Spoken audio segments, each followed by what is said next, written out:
Hello everyone, welcome to class series, and in this video we're gonna be discussing our question answers of our poem Grandma Climbs a Tree. So we're gonna be discussing our main of read and appreciate. In that our first question is your self-assessment. Let's move on to our second question, that is growing old gracefully is an expression used in the poem. Discuss with your partner whether the grandma was doing was graceful or otherwise. The answer of this question is what is being graceful and what is not being graceful is subjective.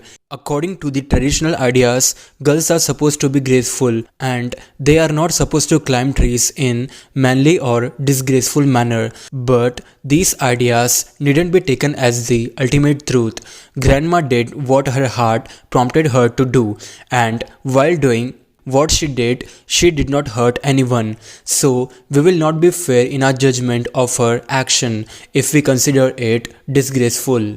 Let's move to our third question, that is both the narrator, who is the speaker in the poem, and his father were very considerate towards grandma. Substantiate the statement with textual support.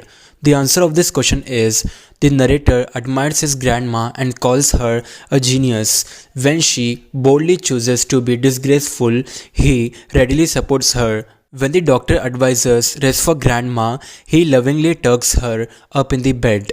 However, he feels sorry for the grandma as he knows that being confined to bed is torture for grandma. All these details show how much the narrator loves his grandma.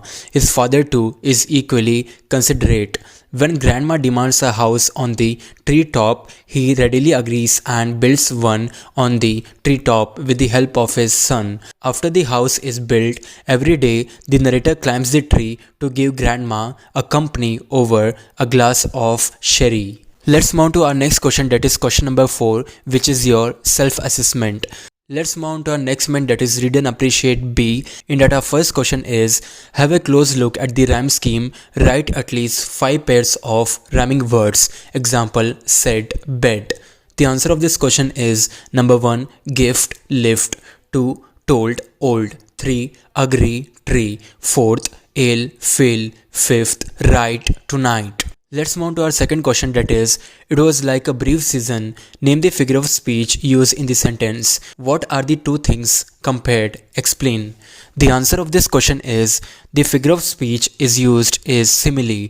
The granny was confined in her bedroom and tucked up to her bed was compared as a brief season in the hell.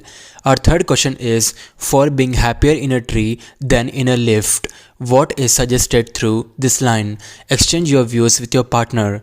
The answer of this question is here the poet suggested or explained that the granny enjoyed to sit in a tree and she felt very uncomfortable and sad if she were in life.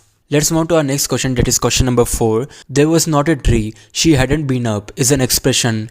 Rewrite the above sentence without using not. Give some more examples from outside the textbook to illustrate the effective use of double negatives. The answer of this question is there were no trees left that grandma hadn't climbed.